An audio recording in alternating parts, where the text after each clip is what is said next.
talk about hunting black bear.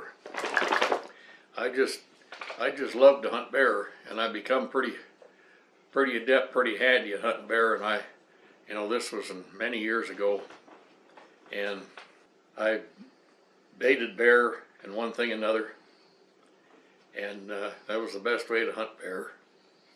Back in the day and age when we could still hunt grizzlies, so I hunted both. But anyway, this is a black bear story. Actually, this bear story. I walked in of an evening to where I had this bait in some fairly remote timber, and on my way in, coming my direction, coming down the trail, is this big maroon colored brown bear, and he's a big bear. And I had a Winchester Model 70. The first year I had my Winchester Model 70 300 H&H, and I didn't hesitate for a moment. I pushed the safety off. This bear walking towards me down the trail, and he hadn't seen me. And I shot him, and he just come unglued.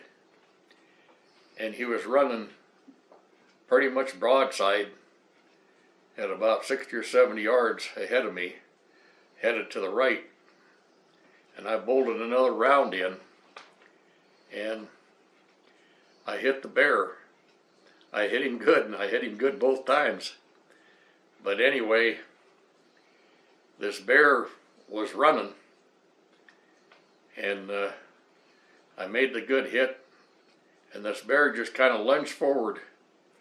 And when he lunged forward, he had his mouth wide open, and there was a sapling about 3.5 or 4 inches around, and he had his jaws on that, and when he clamped down on that sapling, it kind of buckled up like that, and I bolted another round in and slowly walked up to him, and I get up to him, and he's just laying there, his teeth just clenched on this sapling, and he's just groaning. And I thought, I don't want to have to put another hole in the hide of this bear. And I was carrying a Colt Officer's Model 38 Special, and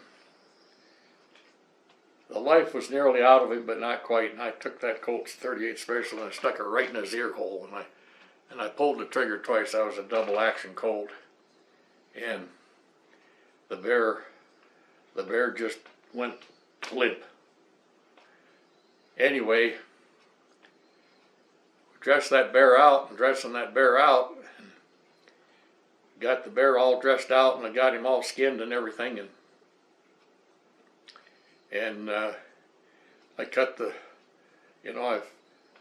I cut it off at the neck there, leaving the hide connected to the head and everything, and I didn't skin the feet all the way down to the end of the toes on every.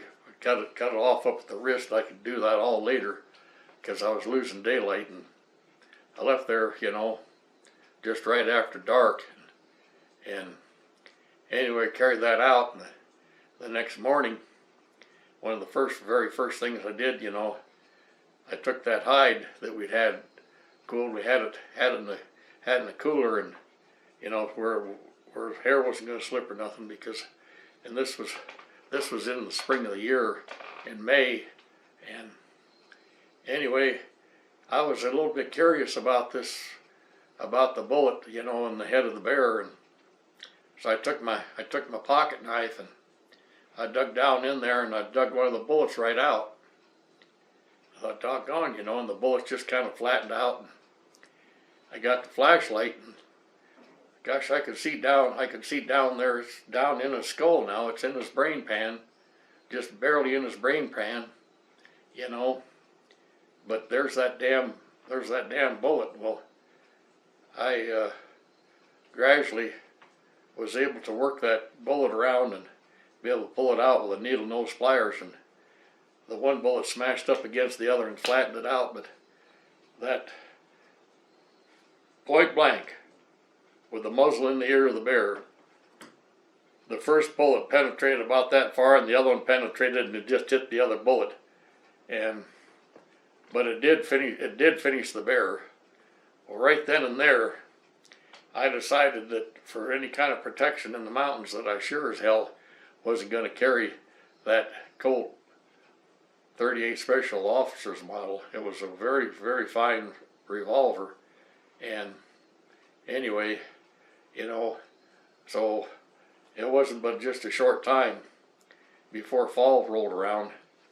I bought a 44 Magnum. Herders sold a Magnum, a revolver they called the Herders Power Mag. I bought that 44 Magnum, and they were very, very reasonably priced, and they were made by J.P. Sauer & Son in Germany. And I carried that for a number of years, and I sold it to somebody that I knew, and the fellow doesn't live very far from here, still has that handgun. But anyway, that's one of the bear stories, and at some point in time I'll tell some more bear stories when we have the opportunity.